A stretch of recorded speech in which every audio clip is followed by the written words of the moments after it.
Shalom, selamat pagi jemaat Tuhan. Berjumpa kembali dalam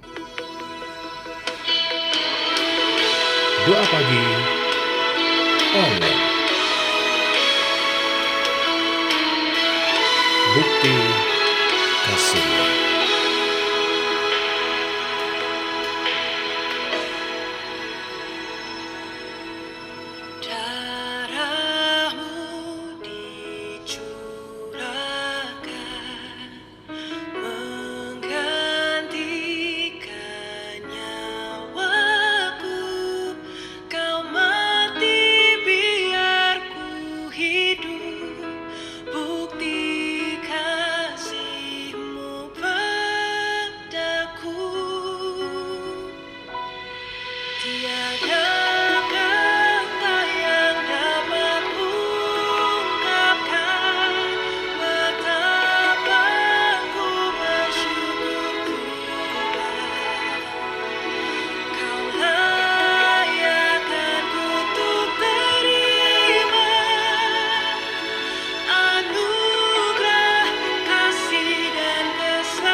Tiba waktunya untuk kami merenungkan firman-Mu.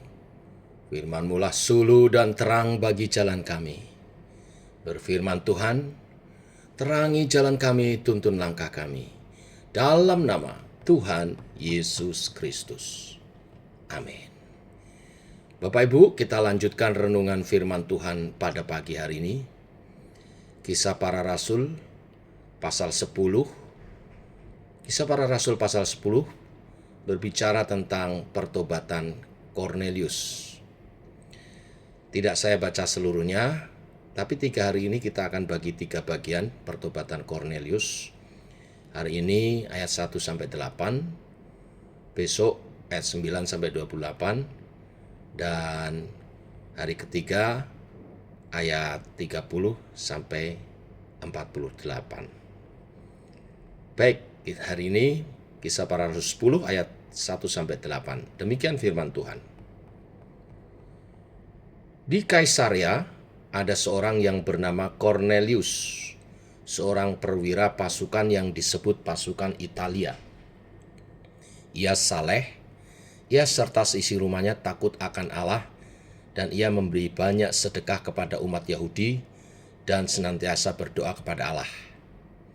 Dalam suatu penglihatan, kira-kira jam 3 petang, jelas tampak kepadanya seorang malaikat Allah masuk ke rumahnya dan berkata kepadanya, "Kornelius."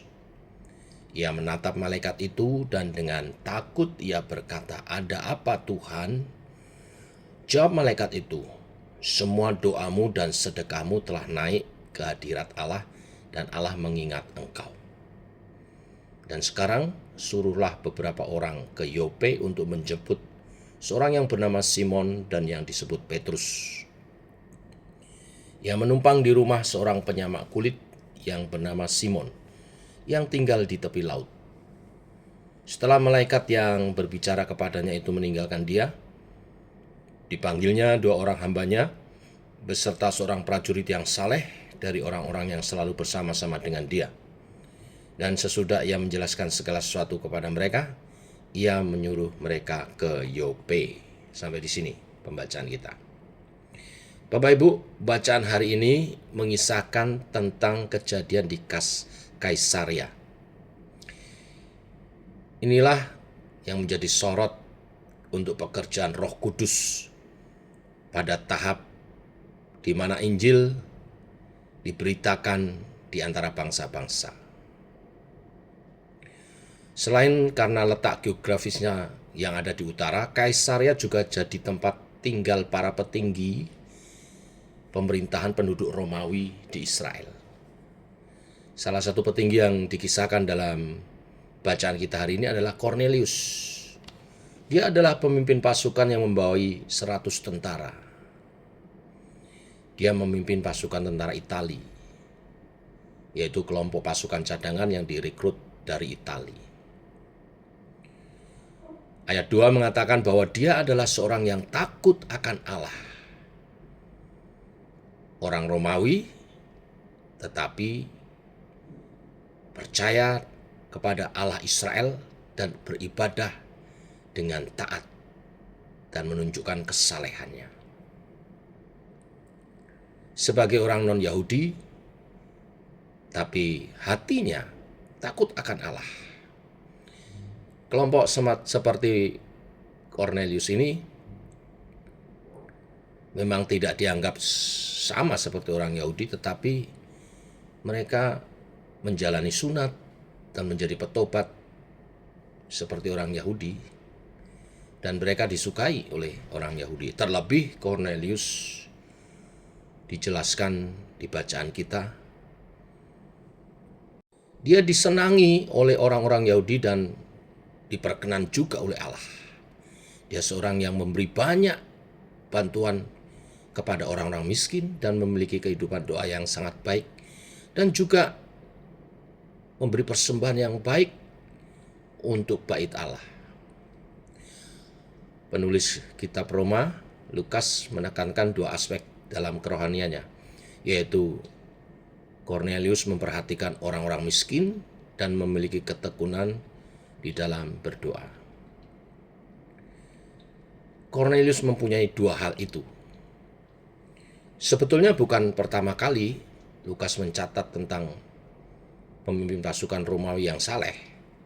Di Lukas pasal 7 ayat 1-10 dikisahkan juga seorang kepala pasukan Romawi yang saleh.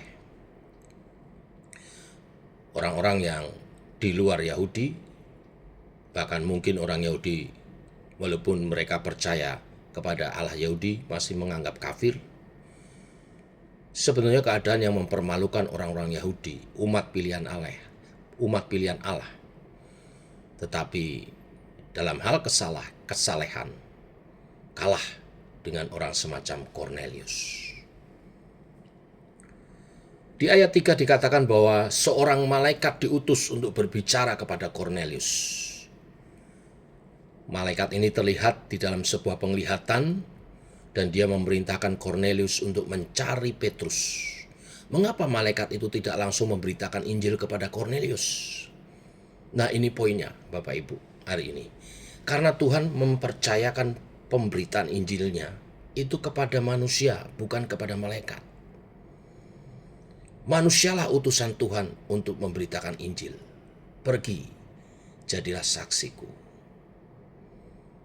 Ayat 4 menyatakan bahwa Allah mengingat Kornelius dengan mendengar doa-doanya dan mengetahui kesalehannya. Ini poin yang kedua.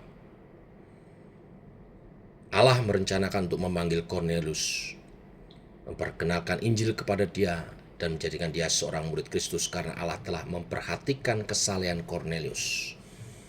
Allah tidak menjadikan kesalehan Kornelius sebagai dasar pertobatannya, sebab jika segala kesalehan Kornelius cukup untuk membuat dia diterima oleh Allah, maka malaikat itu tidak perlu diperintahkan untuk menjumpai Kornelius untuk mencari Petrus dan mendengar berita Injil darinya. Tetapi kesalehan tetap dipandang di hadapan Allah. Kesalehan Kornelius bukanlah sesuatu yang Tuhan abaikan. Kesalehan tidak dapat membawa manusia kepada keselamatan, tetapi kesalehan juga tidak bisa dilepaskan dari syarat seorang menjalani hidup beriman yang sejati. Iman tanpa kesalehan adalah iman yang palsu. Demikian juga kesalehan tanpa iman tidak akan membuat seseorang diperkenan Allah. Kornelius tidak mungkin dapat menjadi umat Allah dan diselamatkan oleh Allah jika ia tidak percaya kepada Kristus yang mati menebus dosa umat manusia. Perhatikan di ayat 4. Kalimat Allah mengingat engkau adalah kata-kata yang sangat indah. Sama seperti Allah mengingat umat Israel yang menderita karena perbudakan di Mesir dalam Keluaran 2 ayat 24. Seperti Allah mengingat Rahel yang merasa dirinya tidak berharga di Kejadian 30 ayat 22. Seperti Allah mengingat Nuh dan keluarganya sedang menanti berakhirnya hukuman Tuhan bagi seluruh bumi di dalam bahtera dalam Kejadian 8 ayat 1. Demikian Allah mengingat Kornelius,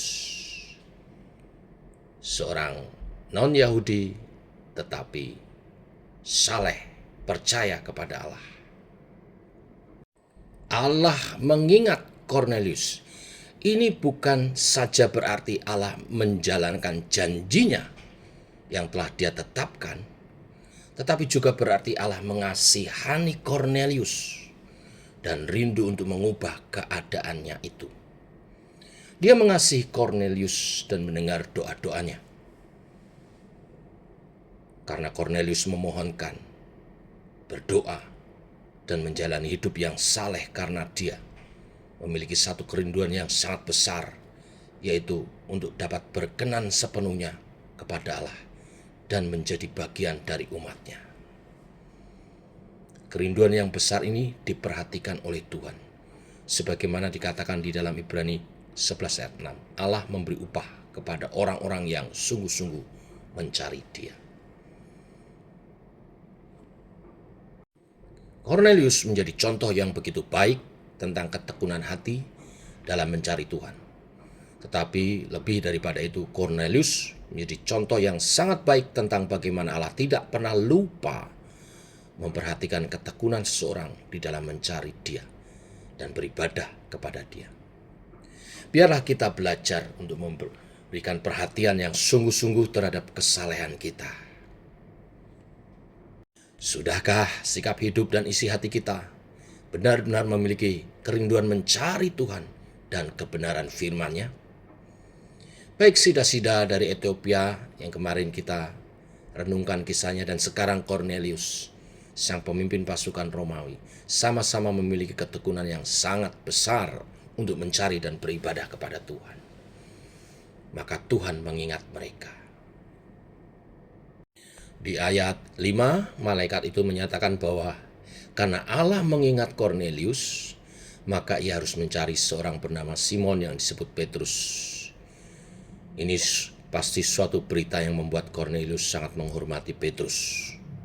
Nah, poin yang ketiga, Tuhan bekerja atas karya misi dari hamba-hamba Tuhan yang dipanggil untuk memberitakan Injil. Pengalaman dijumpai malaikat dan menerima perintah untuk menemui Petrus tentu membukakan jalan lebih lancar untuk pemberitaan Injil di Kaisaria. Terlebih, Cornelius adalah seorang pejabat, pemimpin daripada tentara prajurit-prajurit Romawi. Tentu akan menjadi sangat baik untuk pengaruh Injil diberitakan. Inilah berita firman Tuhan hari ini. Tuhan menghargai kesalehan seseorang dan menuntun orang tersebut untuk bertemu Tuhan secara pribadi. Yang kedua, tugas pemberitaan Injil diperintahkan bagi setiap orang percaya. Dan yang ketiga, Tuhan mempersiapkan jalan untuk kita sukses memberitakan Injil. Penyertaannya oleh kuasa Roh Kudus dan malaikat-malaikat akan menolong kita dalam tugas pemberitaan Injil kita. Tuhan memberkati, semangat, shalom. Mari kita berdoa. Bapa, kami mengucap syukur oleh kasih dan anugerah-Mu, rahmat-Mu baru. Demikian pagi hari ini kami diteguhkan dalam tugas pemberitaan kami.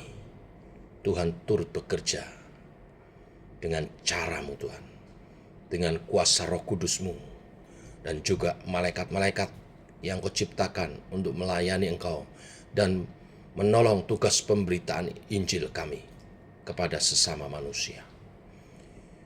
Dan kami juga belajar hari ini bahwa Tuhan menghargai setiap ketekunan manusia. Mereka yang belum percaya sekalipun, bila rindu hidup dalam pertobatan, bila rindu hidup dalam kebenaran Allah, mencari pribadi-Mu, Engkau akan menolong, menuntun dengan cara-Mu untuk bertemu Injil Kristus yang mungkin melalui kami. Supaya kami diteguhkan dalam pemberitaan kami. Kami tidak perlu takut dan khawatir bahwa Tuhan mempersiapkan orang yang akan kami sampaikan berita Injil, dan Tuhan menolong kami dalam tugas pemberitaan kami.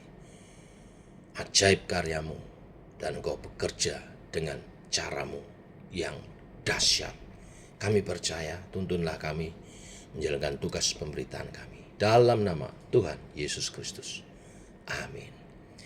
Demikian Bapak Ibu, doa pagi kami. Selamat pagi. Shalom.